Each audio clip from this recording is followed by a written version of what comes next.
சமூகத்தில் என்ன நடந்து கொண்டிருக்கிறது.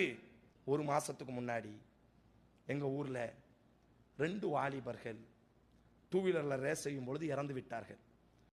அதுவரை வரலாற்றில் அப்படி ஒரு விபத்தை பார்த்ததே கிடையாது. மூளை எல்லாம் செதறி கிடந்துச்சு தெருவில். நாங்கள் நடந்து செல்லும் பொழுது மூளை காலில் படுது. 200 ஸ்பீடு. என்ன நடந்துச்சு தெரியுமா? அப்துல்லான்னு ஒரு பையன், அவர் வாப்பா வாங்கியே கொடுக்கல பைக்கு. அவங்க அம்மாவை போய் பேசி ஏமாத்தி, அந்த அம்மாவுக்கு தெரியாது பைக் இப்படித்தான் இருக்குன்னு சொல்லி, ரேசிங் பைக்.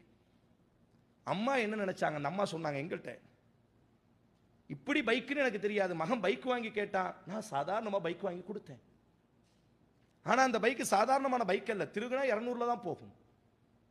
இந்த ஒரு சாதாரண நாலேஜ். அப்படித்தான் நம்முடைய பெண்களுடைய விளைவு என்னவென்று சொன்னால், நாம் இங்கே இருக்கிறோம், மனைவி அங்கே இருக்கிறாள், மகனை மார்ஜரியில ஜனாசாவாக கிடத்த